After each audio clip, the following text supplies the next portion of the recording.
Single टिक आया तो अब बैठ के इंतजार करो कि डबल टिक कब होगा, और जैसे डबल टिक हो गया अब इंतजार करो कि ब्लू टिक कब होगा। सारा दिन बैठ के सोचते रहो, और अगर ब्लू टिक के बाद भी अगर आपको रिप्लाई नहीं आया तो समझ जाओ आपके किसी कांड के बारे में इसको पता चल गया, और अब सोचो बैठ के।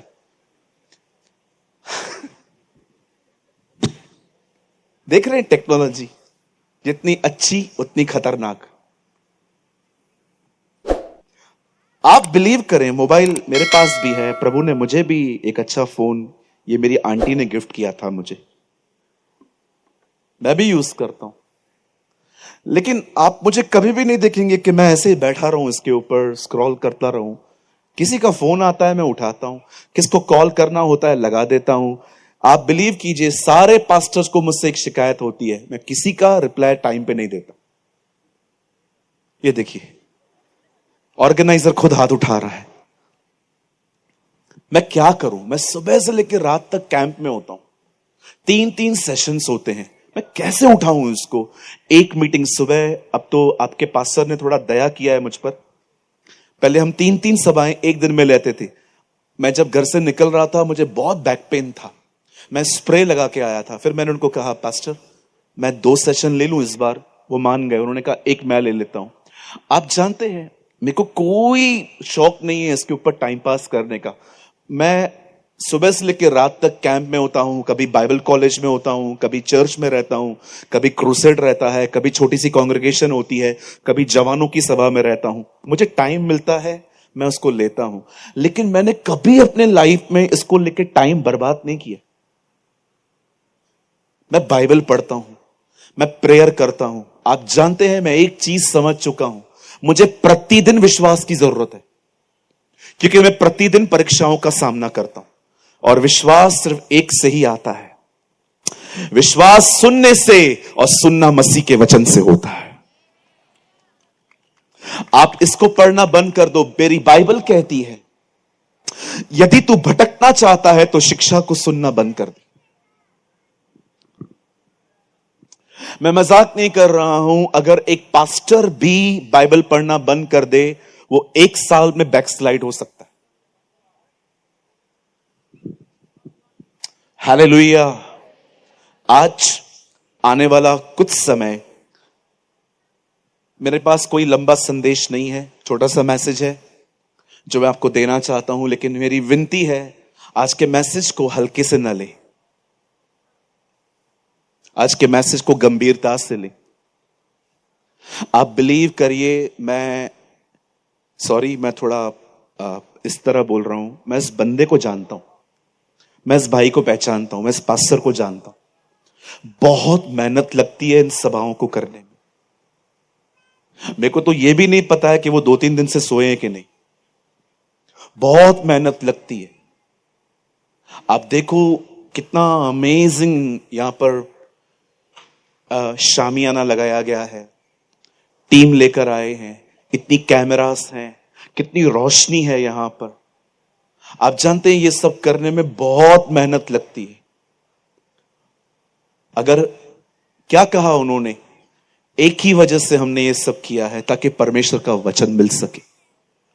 अगर हम इतना कुछ करने के बाद भी अगर हम यहां पर बच्चे की वजह से वचन नहीं सुन पाए, मोबाइल की वजह से वचन नहीं सुन पाए, अगर हम सो गए मीटिंग में वचन नहीं सुन पाए, आप जानते हैं उनका पूरा मेहनत व्यर्थ है। फिर आज एक छोटा सा संदेश मेरे पास आपके लिए है। आप दूर दूर तक मुझे दिख रहे हैं कि आप बहुत ओवर पैक है ये ग्राउंड आजकल। मैं आपसे विनती करता हूं, आप जहां कहीं भी बैठे हैं अपने मन को भटकने से बचाएं और आज परमेश्वर का वचन सुने।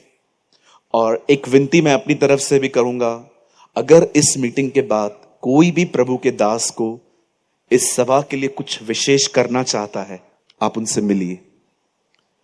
मैं आपको सच कहता हूं, मैं इनके चर्च में आई थिंक मैंने 2 से 3 बार मैंने रांची में आपके कलीसिया में प्रीच किया है। छोटी सी चर्च है, बहुत 250-300 लोगों की जगह है। मैं हमेशा इनको बोलता हूं, पास्टर छोड़ो ना 1 साल, और छोड़ो ना 1 साल मीटिंग, चर्च बनाओ ना। वो मानते ही नहीं। आप पूछिए लास्ट टाइम हम लोग किधर गए थे? अभी बुकारो। मैं लास्ट अभी 2 हफ्ते पहले बुकारो में था, तो वो मीटिंग अटेंड करने वहां आए थे। तो मैंने उनको बोला, पास्टर आप प्लीज अभी ये जो आप क्रूसेड्स करते हैं ना, कुछ समय के लिए खाली बंद कर दो, बाद में हम फिर से शुरू करेंगे। अपने चर्च को देखो, अभी अपने चर्च को बड़ा बनाओ, अपने चर्च में लोगों को इनवाइट करो, क्योंकि हम प्रचार तो कर लेते हैं लेकिन लोगों को फिर कहां पर जगह मिलेगी? वो मानते ही नहीं। सो मुझे लगता है हमें ऐसे लोगों को सपोर्ट करना चाहिए जो दूसरों के लिए कर रहे हैं। अगर आपके मन में कुछ भी है, इस मीटिंग के लिए कुछ करना चाहते हैं, कुछ भी, आप जाइए मीटिंग में, मीटिंग के बाद जाके उनसे मिलिए। और मुझे लगता है अगर एक बंदा झारखंड के लिए खड़ा है तो पूरे झारखंड को उसके लिए खड़ा रहना चाहिए। हालेलुया। कितने लोग स्वीकारते हैं कि मैं सही बोल रहा हूं? Thank you. जिसका हाथ नीचे है, मीटिंग के बाद में मिलो, तुम्हारे लिए प्रार्थना करूं। पास्टर मैंने देख लिया है उन लोगों को, मैं बाद में बताता हूं ये लोग कौन है। ओके, सब तैयार हैं? बोलो बाजू वाले को, वचन शुरू हो रहा है। हाँ, उनको बोलो अब ध्यान देना। ना ना ना, जैसे मैंने बोला वैसे, अब ध्यान देना। आइए मेरे साथ अपनी बाइबल खोलें। Open your Bible with me, the gospel of Matthew. मेरे साथ खोलें मत्ती रचित सुसमाचार 27वां अध्याय, 27th चैप्टर।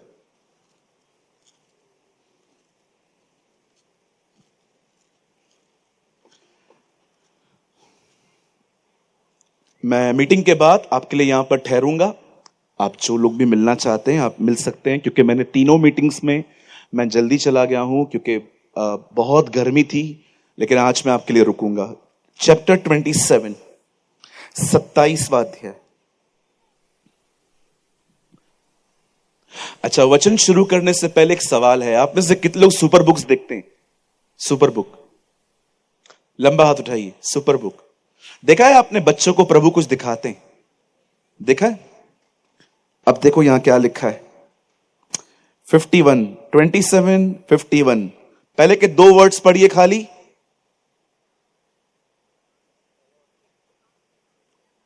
सिर्फ पहले के 2 वर्ड्स पढ़िए।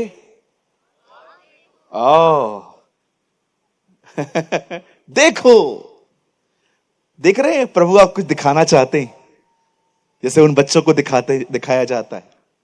और देखो, मंदिर का पर्दा ऊपर से नीचे तक फटकर 2 टुकड़े हो गया और धरती डोल गई और चट्टानें तड़क गई। आमेन, हालेलुया। बोलिए यीशु मसीह की। आइए, मैं चाहता हूं आप सब सामने देखें। अब मत्ती नए नियम का पहला सुसमाचार है जो स्पेशली यहूदियों के लिए लिखा गया था। आप बार बार पढ़ेंगे मत्ती के अंदर, यह इसीलिए हुआ ताकि प्रभु का यह वचन पूरा हो, यह इसीलिए हुआ ताकि प्रभु का वो वचन पूरा हो, क्योंकि यहूदी हमेशा भविष्यवाणियों को पूरा होने का इंतजार करते थे। इसीलिए वो स्पेशली यहूदियों को लिखा गया कि देखो यीशु ही वो है जिससे सारी भविष्यवाणियां पूरी की हैं। बाइबल कहती है जब यीशु क्रूस पे था और जब उसने अपनी जिंदगी वहां दी, मैं कभी नहीं कहता कि वो उसकी जिंदगी ली गई, उसे मारा गया। जी नहीं, वो खुदा है, उसे कोई नहीं मार सकता, उसने खुद अपनी जिंदगी दी है। आप जानते हैं जब यीशु ने अपनी जिंदगी दी और उसे अंत में कहा पूरा हुआ, वचन कहता है कि उसके इस शब्द के बाद परमेश्वर के मंदिर में एक पर्दा था, वो ऊपर से नीचे तक फटा। यहां पर एक कर्टन है ब्लैक, अगर मुझे इसे फाड़ना है मैं ऊपर से फाड़ ही नहीं सकता, मुझे इसको नीचे से फाड़ना पड़ेगा। लेकिन बाइबल कहती है ये पर्दा नीचे से ऊपर तक नहीं, ऊपर से नीचे तक फटा, ये बताने के लिए ये मनुष्य का नहीं, परमेश्वर का काम है। Oh, this is our God. Hallelujah. आप जानते हैं परमेश्वर ने उस पर्दे को क्यों फाड़ा? क्यों परमेश्वर ने उस वैल को पूरी तरह से खत्म किया? आइए कुछ समझने की कोशिश करें। आप, मेरी बाइबल कहती है एक दिन परमेश्वर ने इस पृथ्वी को बनाने के द्वारा खुद को प्रकट किया। ऐसा नहीं है कि परमेश्वर तब आया जब वो पृथ्वी बनी, जी नहीं, वो हमेशा से था, लेकिन उसने अपने आप को पृथ्वी को बनाने के द्वारा प्रकट किया। हमारी बाइबल कहती है उसके दिनों की कोई शुरुआत नहीं है, उसके दिनों का कोई अंत नहीं है। कभी यह ना सोचिए कि परमेश्वर तब से आया जब से यह दुनिया बनी। मेरी बाइबल कहती है आदि और अंत वही है।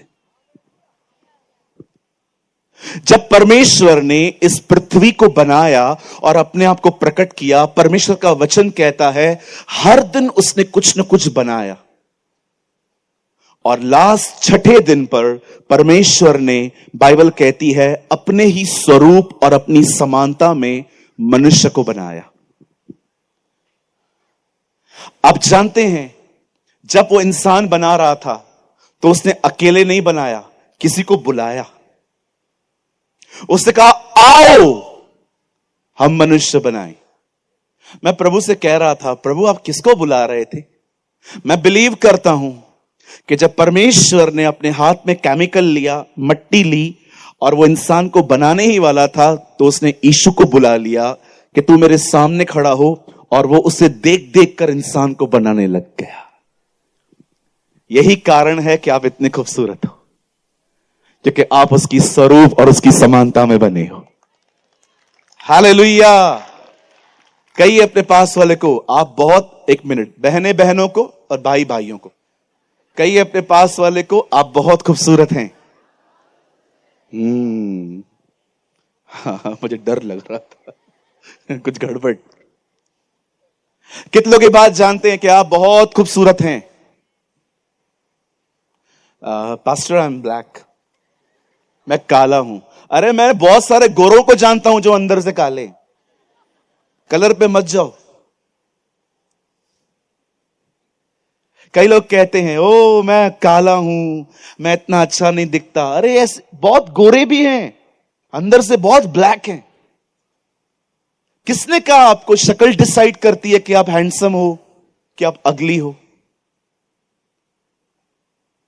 एक दिन मेरी मम्मी किसी से बात कर रही थी और वो फोन पे किसी को कह रही थी, आपको पता है मेरा बेटा लाखों में एक है। मैं उधर ही खड़ा था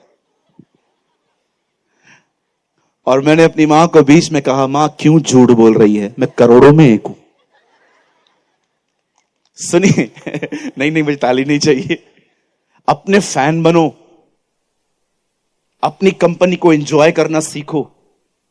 कुछ लोग अपने आप को पसंद नहीं करते, अपने आप से प्यार नहीं करते। अरे आप खुद को पसंद नहीं करते? आप इस भाई को देखो, इनके सर पे एक बाल नहीं है, दूर से पहचान लोगे।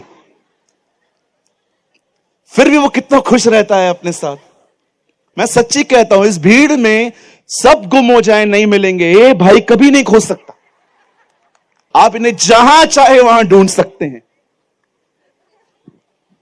हाँ, मेरा थोड़ा अच्छा है इनके साथ, ये कभी बुरा नहीं मानते।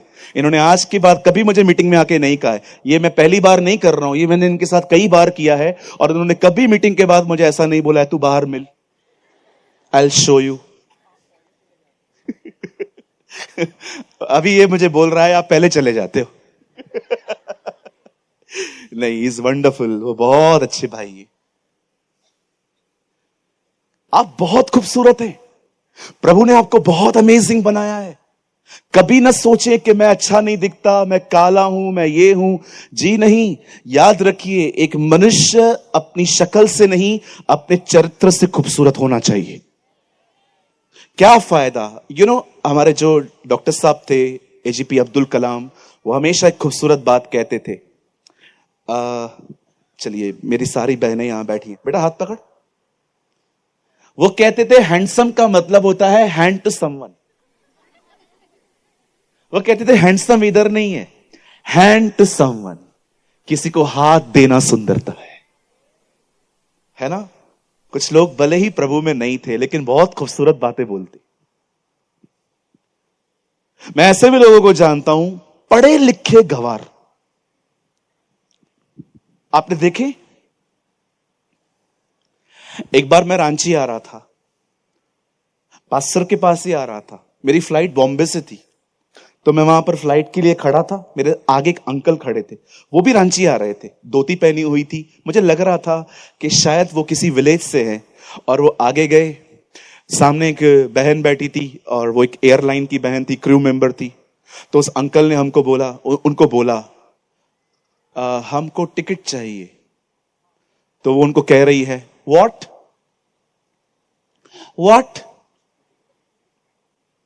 मैं ये सारा ड्रामा खड़े होकर देख रहा था। आईडी कार्ड, वो बेचारे यहां वहां देख रहे थे। फिर मैंने उनको बोला काका, वो आपसे पहचान पत्र मांग रहे हैं, आपके पास कुछ है? आईडी, आधार कार्ड, पैन कार्ड। हाँ हाँ हाँ हाँ। उन्होंने निकाला और दे दिया। उसके बाद वो कह रहे थे आपके पास do you have a bag का। मैंने उनको बोला sister he is comfortable in Hindi, वो हिंदी में ज्यादा कंफर्टेबल है। ओके, फिर से इंग्लिश बोल रही है, do you have a bag. मैंने कहा मेरे साथ है, ये बैग है उनका। पढ़े लिखे गंवार, सामने वाला हिंदी बोल रहा है, हिंदी बोलो ना। मुझे लगता है दुनिया एक दिन जरूर यह बात समझेगी कि अंग्रेजी बोलना एक स्टाइल नहीं, एक भाषा थी। कुछ लोग सोचते हैं अगर मैं इंग्लिश बोलेगा ना मैं स्मार्ट दिखेगा। या मैं आपको पूरी इंग्लिश समझा के जाऊं आज, बोलो या, यही इंग्लिश है।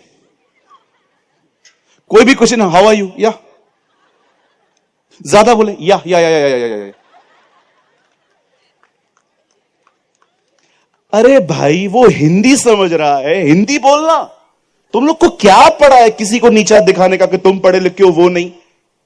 मैंने उनका बोर्डिंग पास लेके दिया, मैंने उनका सामान दे दिया और मैंने उनको कहा अंकल आ जाइए, मैं भी रांची जा रहा हूं, आ जाइए मैं आपके साथ चलता हूं। उन्होंने, विश्वास कीजिए, अंकल थे, झारखंड के ही थे। एक्चुअली आई डोंट नो ये प्लेस कहां है, धनबाद। मैंने उनको पूछा, मैंने कहा कहां जा रहे हो, मैंने कहा मैं भी रांची जा रहा हूं। तो वो मुझे पूछ रहे थे, बोल रहे थे आप रांची के हो। मैंने कहा नहीं नहीं सर, मैं बॉम्बे का हूं लेकिन मेरा वहां पर कुछ काम से जा रहा हूं। अरे भाई तू मेरे को भी लेके चलना। मैंने कहा आज। आप जानते हो क्यों आए थे? उनकी बेटी का बॉम्बे में कैंसर का इलाज चल रहा है।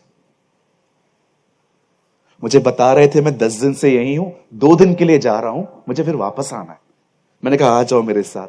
मैं वहां पर गया, मैंने वो क्रू मेंबर को बोला, मैंने कहा सिस्टर ये मेरे साथ बैठेंगे, आप थोड़ा एडजस्ट करो, अगर कुछ पैसा लगेगा सीट का आई विल पे। उससे बोला यस कोई बात नहीं सर, आप बिठाओ। मेरी सीट खाली थी, हम लोग बाजू में बैठ गए। इतने प्यारे अंकल थे, मैं उनसे पूछ रहा था कैसे हो, आपका जन्म कब हुआ, सब बता रहे थे। फिर मैंने उनको बताया, मैंने कहा यीशु भगवान को जानते हो?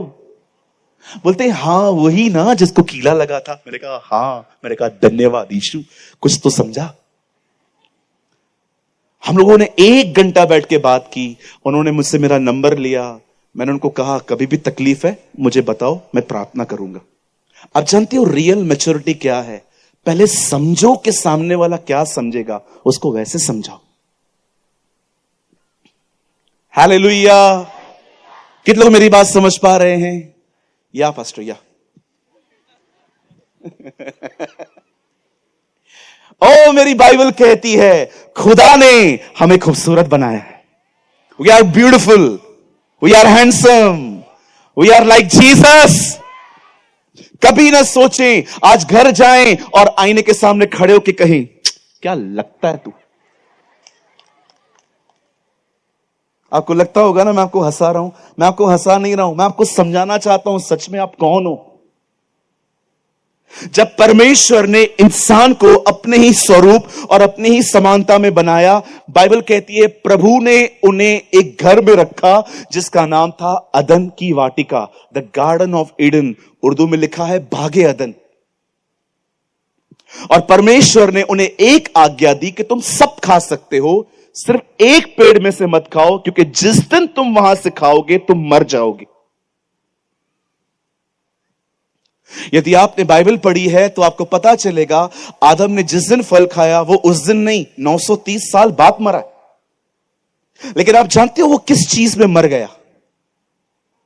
मैंने एक पास्टर से पूछा, पास्टर जी वो मर गया इसका मतलब? तो उन्होंने मेरे को बोला आत्मा उसका मर गया। सर, आत्मा कभी नहीं मरता, उल्टा शरीर खत्म होता है, आत्मा खत्म नहीं होता। जानते हो परमेश्वर मरना किस चीज को कहता है? जब परमेश्वर ने यह देखा कि आदम ने पाप किया है, वो परमेश्वर से अलग हो गया। आप जानते हो इस अलग होने को परमेश्वर मौत कहता है। इसलिए जब गुमराह पुत्र वापस आता है लूका 15 अध्याय में, आपने देखा वहां क्या लिखा है? वो व्यक्ति कहता है देख ये मर गया था अब जी उठा है। ये मर गया था, वो मरा किधर था? वो तो घर से निकला था। यस, जो खुदा से अलग है वो मरा हुआ है, जो खुदा के साथ है वो जिंदा है। आदम उसी दिन मर गया जिस दिन उसने फल खाया, क्योंकि वो खुदा से डिस्कनेक्ट हो गया। और देखा जब लोग प्रभु से दूर हुए, क्या क्या अंदर घुसा? डर, झूठ, ब्लेम लगाना। मेरी पत्नी ने मुझे फल खिलाया है। जब लोग खुदा से दूर जाते हैं ना, पाप पकड़ने के लिए खड़ा हुआ है। परमेश्वर आते हैं और जब उन्होंने देखा कि इन लोगों ने फल खाया, प्रभु आते हैं और परमेश्वर ने उन्हें अदन की वाटिका से निकाल दिया, क्योंकि उन्होंने अपना पाप नहीं माना। जरा सोचिए, परमेश्वर ने जिस व्यक्ति को अपने लिए बनाया था, अब वो व्यक्ति इंडिपेंडेंट लाइफ जी रहा है। परमेश्वर ने मनुष्य को अपने समानता और स्वरूप में बनाया ताकि वो उसके साथ रहे, लेकिन अब वो उससे अलग एक इंडिपेंडेंट लाइफ, एक आजाद भरी जिंदगी जी रहा है जिसमें परमेश्वर का कोई रोल नहीं है। यही तो परमेश्वर ने कहा था, जिस दिन तू खाएगा तू उस दिन अलग हो जाएगा, तुझे बुद्धि आ जाएगी। एक्चुअली पता है एक ट्रांसलेशन में क्या लिखा है? तू इंडिपेंडेंट हो जाएगा, तुझे मेरी कोई जरूरत भी नहीं पड़ेगी।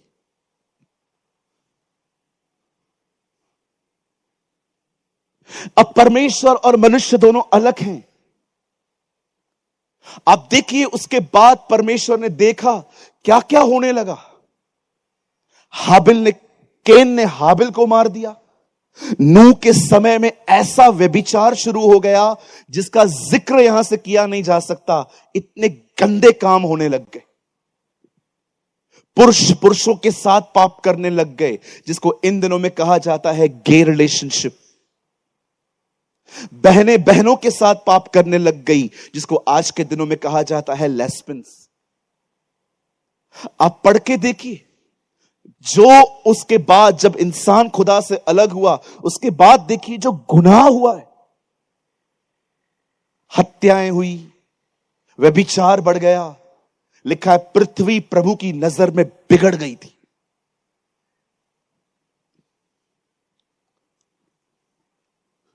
अब इंसान को खुदा की कोई जरूरत महसूस नहीं हो रही थी, लेकिन खुदा वहीं था, उसे चाहिए था वो।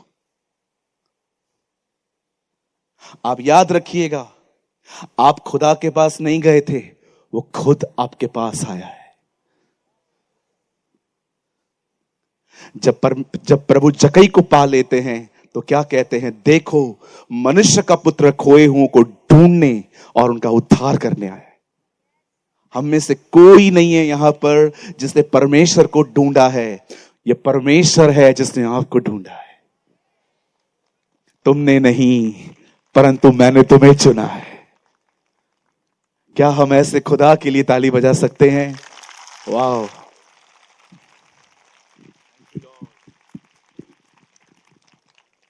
आप जानते हैं, जब परमेश्वर ने देखा कि अब इनको मेरी कोई जरूरत नहीं है, तब परमेश्वर ने एक और योजना बनाई, लेकिन ये योजना बहुत अलग थी। परमेश्वर अपने दास मूसा को कहता है, एक काम कर, एक मंदिर बना। उस मंदिर के 3 खंड हों, बाहरी आंगन, पवित्र स्थान, पवित्र स्थान। बाहरी आंगन में कोई भी आ सकता है। पवित्र स्थान में सिर्फ याजक जाते थे, लेकिन परम पवित्र स्थान में खुदा रहता था, और यहां इसके बीच में एक पर्दा था। यह पर्दा इसलिए लगाया गया था ताकि इंसान समझ सके कि अब वो मुझसे नहीं मिल सकते, क्योंकि वे पापी हैं और मैं पवित्र हूं। यदि कोई परमेश्वर से मिलना भी चाहता था तो उसे पहले अपने पापों का प्रायश्चित करना पड़ता था, खून देना पड़ता था, उसके बाद वो अंदर जाते थे। और जानते हैं, जो अंदर जाता भी था उसके पांव पे रस्सी बंधी हुई रहती थी कि अगर उसने अपना कोई पाप नहीं माना होगा तो वो वहीं मर जाएगा, और उसे रस्सी से वहां से खींचा जाता था, क्योंकि अगर उसको उठाने कोई और गया तो वो भी मरेगा। इतना पवित्र है वो कि आप उसकी उपस्थिति में खड़े नहीं रह सकते। मूसा उसे कहता है, मैं तुझे देखना चाहता हूं। कहता है, मनुष्य मेरा मुंह देख के जिंदा रह ही नहीं सकता। पौलुस कहता है, वह अगमय ज्योति में रहता है, न उसे किसी ने देखा है, न कोई उसे देख सकता है। आप जानते हैं, अब परमेश्वर मनुष्यों के बीच में रह रहा था, लेकिन एक पर्दा था, एक कर्टन था जो दर्शाता था कि हम पापी हैं। एक तरफ से परमेश्वर ने पर्दा लगाया था, दूसरी तरफ से परमेश्वर अपने नबियों को भेज रहा था। यर्मिया आया, यशाया आया, हबक्कू आया, सपन्याह आया, जकरिया आया, मलाकी आया, मीका आया, सैमुएल आया। आप पढ़ के देखिए, ये सारे नबी आए और वो लोगों को एक ही बात समझा रहे थे, पश्चाताप करो, पश्चाताप करो, पश्चाताप करो। आज के भविष्यवक्ताओं को आप देखिए, मैं सबकी बात नहीं कर रहा हूं, लेकिन आज का भविष्यवक्ता मोबाइल नंबर बताता है, वो उन दिनों के भविष्यवक्ता लोगों को समझाते थे। अरे क्या करेंगे नंबर जान के, हमको पता नहीं है क्या हमारा नंबर? क्या करेंगे नंबर जान के? नंबर जान के कौन सी हमारी आत्मिक उन्नति होगी? मैं एक मीटिंग में था, एक कोई व्यक्ति थे, वो सबको नंबर बता रहे थे। मैं कह रहा था चलो ठीक है, लेकिन ये बता के कलीसिया की उन्नति क्या है? आप सोचो, अगर यहां पर कोई वेस्ट बंगाल से है, मुझे बताओ क्या उम्मीद लेके आए हो? आपको नंबर बताऊं कि आपको वचन दूं? यहां पर कोई है वेस्ट बंगाल से? Thank you. उड़ीसा से कोई है? ओह, कितने लोग झारखंड से हैं? कितने लोग यहां पर दूसरी जगहों से आए हैं, इस शहर के नहीं है? क्या पाने आए हैं आप? वचन के नंबर।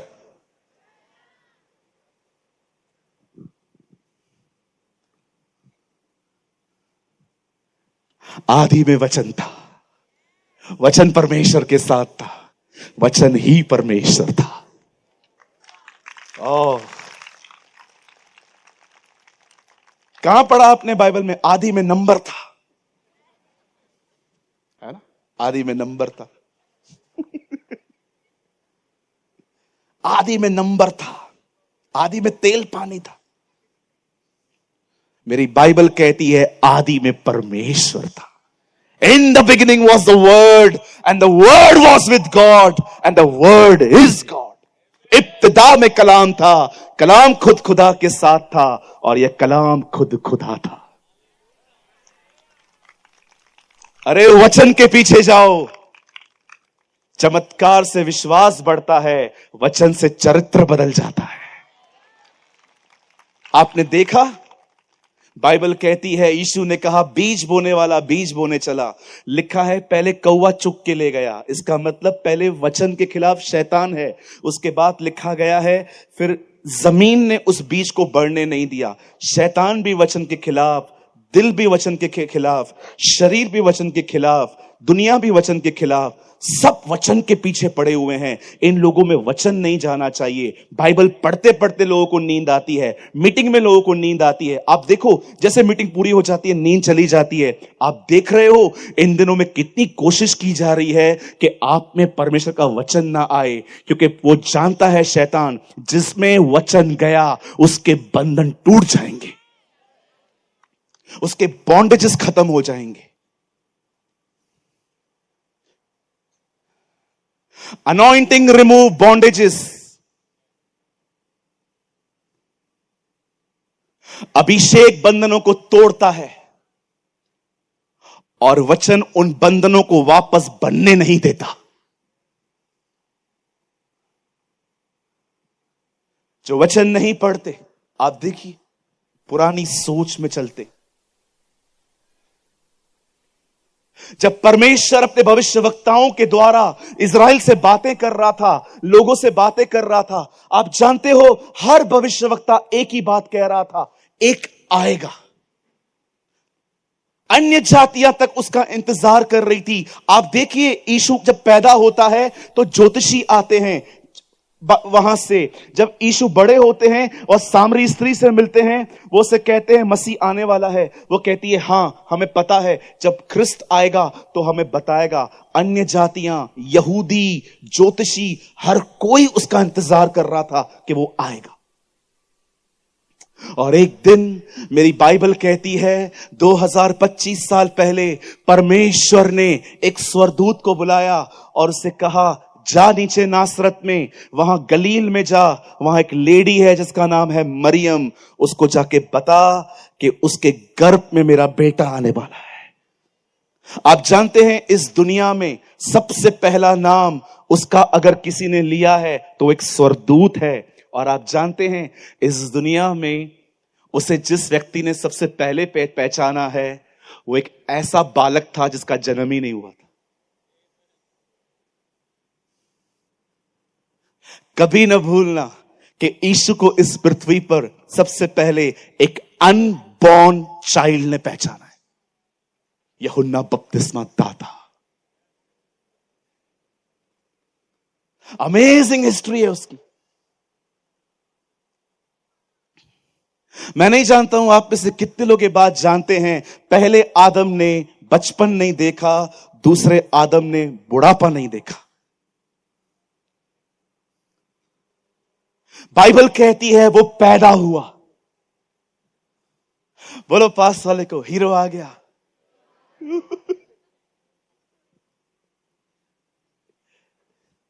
मैं बॉम्बे से हूं। हम लोग के बॉम्बे में हर फ्राइडे 4 पिक्चर्स लगती है। पूरा बॉम्बे जाता है देखने के लिए। बॉलीवुड है। एक दिन मैं एक बॉलीवुड के एक्टर से मिला। एक्टर नहीं है, बॉलीवुड में है वो, बैक ऑफिस में काम करता है।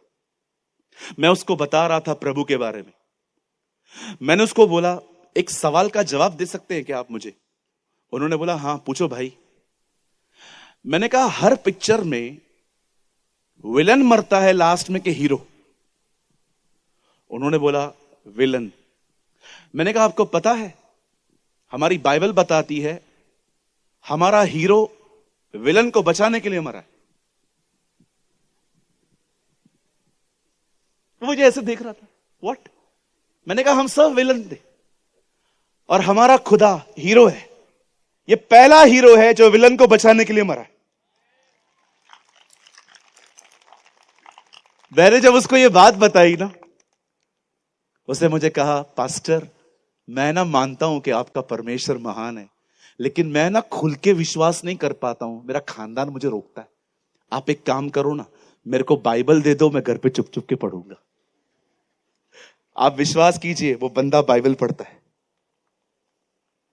ये बात अलग है कि वो सीक्रेट बिलीवर है, सब जानते हैं वो कौन है, लेकिन समाज के डर से आते नहीं।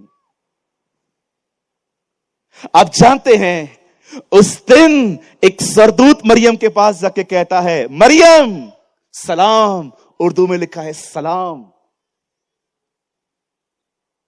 भयभीत ना हो, परमेश्वर का अनुग्रह तुझ पर हुआ है, तू एक बेटा जनेगी, उसका नाम यीशु रखना, क्योंकि उसका काम है अपने लोगों को उनके पापों से छुड़ाना। सब कुछ बताने के बाद 9 महीने के बाद बाइबल कहती है यीशु मसीह इस पृथ्वी पर आए।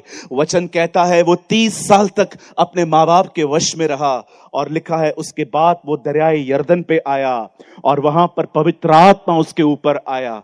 मैं सारे सेवकों से एक बात कहना चाहता हूं, जो लोग यहां पर सेवकाई करते हैं, ये बात मेरी नहीं है, ये पॉल वॉशर ने अपनी किताब सुसमाचार की सामर्थ में लिखी है। पता है वो क्या कहते हैं? जब खुदा के बेटे को सेवकाई करने के लिए अभिषेक की जरूरत पड़ी तो तुम्हें कितनी होगी?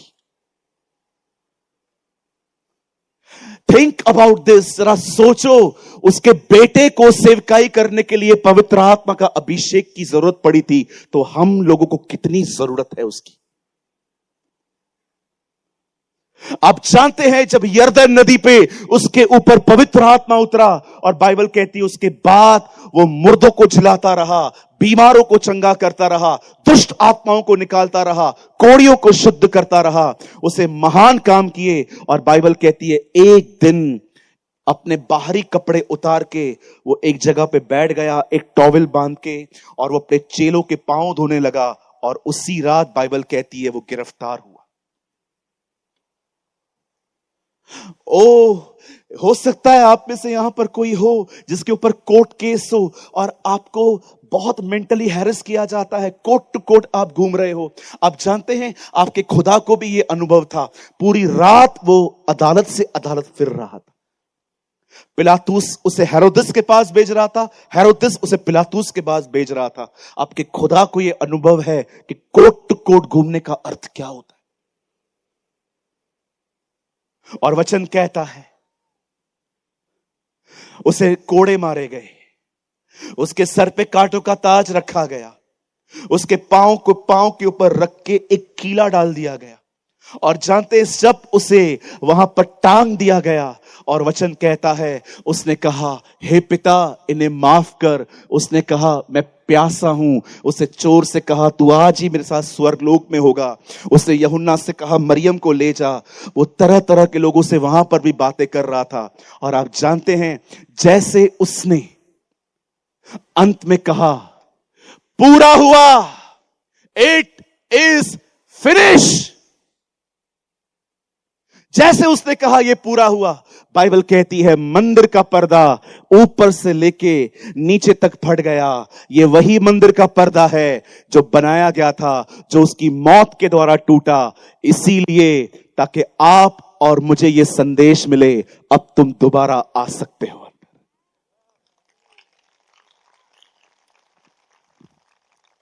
मेरा एक सवाल है, आई एम सॉरी मैं आपके शहर का नाम राइटली प्रोनाउंस नहीं कर पाता हूं, लेकिन मैं आपको एक बात या सुन देगा। आप जानते हैं आपको अंदर क्यों बुलाया गया है? Why God called you inside? सुनिए,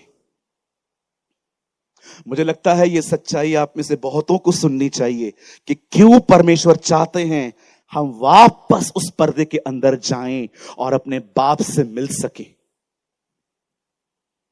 अब सुनिए, जब परमेश्वर ने इस संसार में कुछ भी बनाया तो कोई भी चीज पर्पस ऐसे ही नहीं बनाई। मैं वचन को पढ़ते समय प्रभु से कह रहा था आपने पहले दिन ज्योति बनाई, जब ज्योति बनाई तो चौथे दिन पर सूरज बनाने का क्या मतलब था? दिख रहा था ना हमें सब कुछ, रोशनी थी ना पहले दिन पे, तो चौथे दिन पे तूने सूरज क्यों बनाया? मुझे परमेश्वर ने कहा सूरज सिर्फ तुम लोगों के लिए नहीं बना था, तू पढ़ के देख, मैंने सूरज बनाने के बाद प्लांट्स बनाए हैं, उन्हें रोशनी की जरूरत पड़ती है।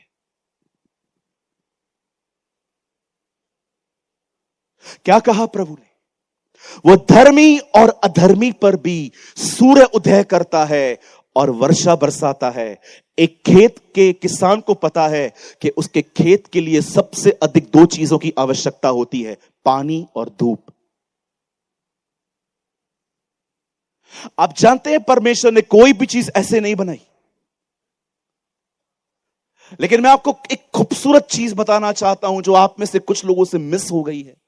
आपने देखा, जब परमेश्वर को ये पेड़ पौधे बनाने थे तो उसने ऐसा नहीं कहा पेड़ पौधे बन जाएं, उसने ये नहीं कहा, उसने जमीन को कहा तुझ में से सारे पेड़ पौधे बाहर आए।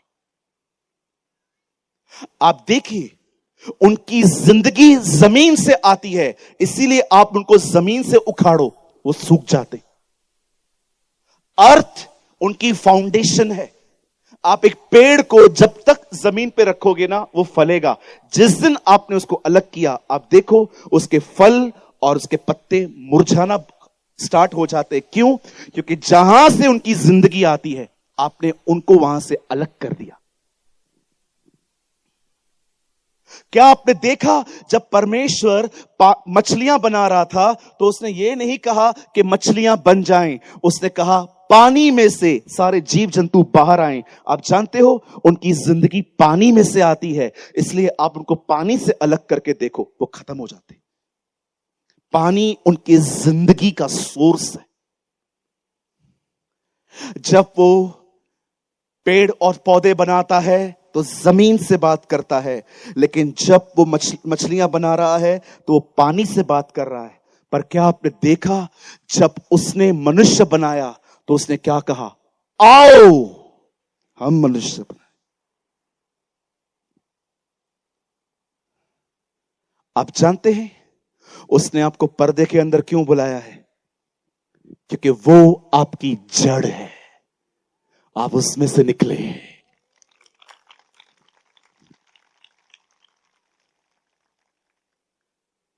पेड़ जमीन से निकले हैं, मछलियां पानी में से निकली हैं, आप उसमें से निकले। ये जरूरी है मनुष्य उसके अंदर वापस जाए, क्योंकि वहीं पर आपकी जिंदगी है। आईफोन 17 ले लेना, अभी आएगा 18 ले लेना, तो भी संतुष्ट नहीं हो पाओगे। बड़ा घर ले लो बॉम्बे में, लोखंड वाला में, आपके उधर से महंगा बिल्डिंग जो बॉम्बे का है, वहां पर आप फ्लैट लेके देखो, कितने दिन तक समुंदर को देखते रहोगे? एक दिन उब जाओगे।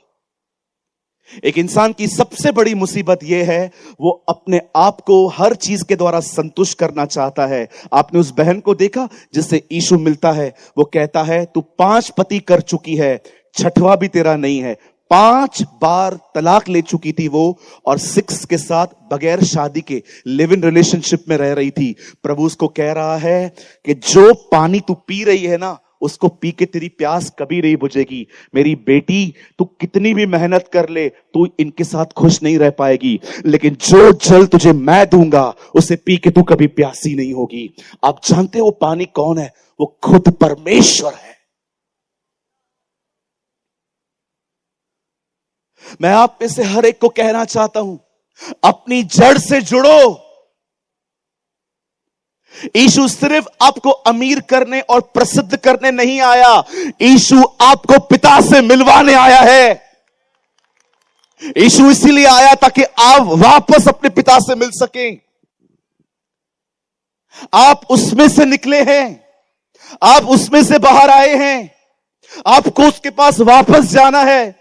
मैं आप में से हर एक को कहना चाहता हूं, यहां पर बहुत सारे लोग हो सकते हैं, हो सकता है आपके पास पैसों की तकलीफ है, आप बीमार हैं, आपके घर में बहुत परेशानियां हैं, आपके पर्सनल लाइफ में बहुत सारे इश्यूज चल रहे हैं। मैं यीशु मसीह नासरी के नाम में आपको कहना चाहता हूं, परमेश्वर के करीब जाइए, उसकी उपस्थिति में जीना सीखिए। विश्वास करिए, जो उसकी उपस्थिति में जीते हैं उनके लाल समुंदर 2 भाग हो जाते हैं, उनकी यरीहो की शहरपनाहें गिर जाती हैं। विश्वास करिए, उनके सामने शेरों के मुंह बंद कर किए जाते हैं। क्यों? क्योंकि आप उसके साथ हैं। तू उसका नाम इम्मानुएल रखना, जिसका अर्थ है परमेश्वर हमारे साथ। आज ये आखिरी सभा है, मुझे सिर्फ और सिर्फ आपके 5 से 10 मिनट चाहिए। मैं आपसे एक सवाल पूछना चाहता हूं, आप में से यहां पर कितने लोग हैं, क्या आप पर्दे के भीतर गए हैं? कहीं ऐसा तो नहीं है कि आपने सिद्धांतों में अपनी सुरक्षा ढूंढ ली है। मैंने विश्वास किया है, मैंने बपतिस्मा लिया है, मैं रविवार रविवार चर्च जाता हूं। सिद्धांत किसी को नहीं बचा सकते।